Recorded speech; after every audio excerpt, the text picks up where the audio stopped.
So I have been on this major physical TBR journey. I own over 780 something books and have only read about 50% of them.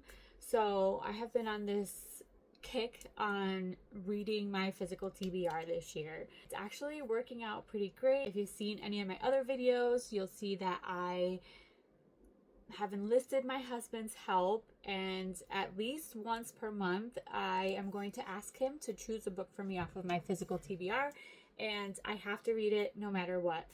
It's actually going pretty well. On top of that, I'm also just being more intentional about reading from my bookshelf. So this is actually a wrap up for January.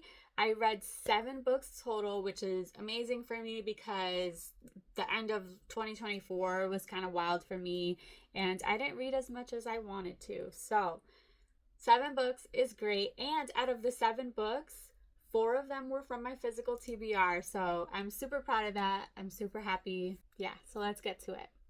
So the first one I read was The Daughter of Dan Ray by Natalia Hernandez, and this is the 3rd book in the series, the Flowers of Prophecy series. So I won't give too much away. I don't want to spoil anything. But the series as a whole is basically about this young girl who is tasked with delivering a name to the future monarch from the Flowers of Prophecy, and then when she can't, she is labeled a traitor. So fast forward to book 3. This one follows a group of people whose goal is to bring the unnamed prince to his rightful place. I absolutely love this series. It is so good. It's fast paced. It has great world building. It has queer characters, great fleshed out characters.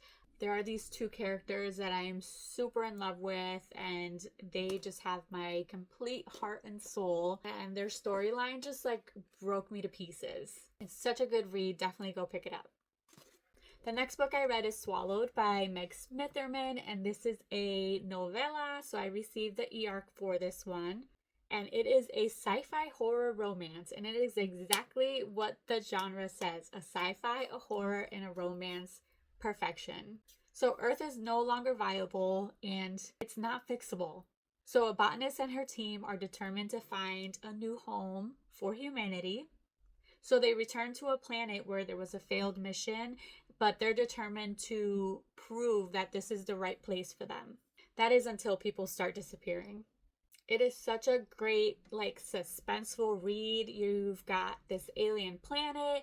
You've got these people kind of, they're not really stranded there, but they're by themselves. It's creepy. The plants are horny. Yes, I said that. Yeah, it's a really, really good read. Next, we have a historical fiction, Let Us Descend by Jesmyn Ward. This was one of my husband's picks from my physical TBR, and I absolutely love this book. It is super impactful, a great read, and it's basically about American slavery set in the South. And it follows a young girl who was enslaved with her mother and then sold by the enslaver who fathered her. And this one actually has one of the most impactful first lines I've ever read. The first weapon I ever held was my mother's hand. I mean, come on. Next up is another e-arc, and this one is the 3rd in the trilogy, which is great because there are so many book series that I have started and not finished. So that's one of my other goals this year, is to continue to read book series that I started. This one I've actually kept up with it though. This one's the 3rd in the trilogy, and it's Live Like Legends by Ali Shantae. And this one is a fantasy with angels and demons. And I don't want to give too much away, but this one deals with a lot of trauma. It's super emotional. You basically have your FMC who is just trying to get a sense of self and a sense of her soul. But her past just keeps trying to reel her back in. You get found family, you get great banter, a lot of our favorite characters. It's a really good read. Next up, we have Syndicate of Sins by Mari Maravilla, and this is book 2 in the Toxic Paradise series. And I actually listened to this one on audiobook, which was perfection. So this is a dark mafia romance, and this one follows Scarletta, who is a total badass. She is also the daughter of a trader. So she's basically being used to do other people's biddings, and she's tired of it. She ends up connecting with these 3 other guys who sort of have the same brainwave as she does. They're kind of trying to branch out on their own. They're all part of like the crime families. When they all get together, it's a banger. It's definitely a banger. So yes, it's a what I choose. So if you're into that, if you love that, definitely pick it up. It's a great series. Book 1 is amazing as well.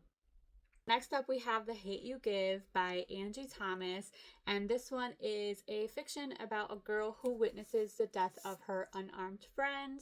I've owned this book for quite a while, and I don't know why I haven't picked it up, because I knew I was going to love it. This is just one of those books where you pick it up and you know you're just going to love it.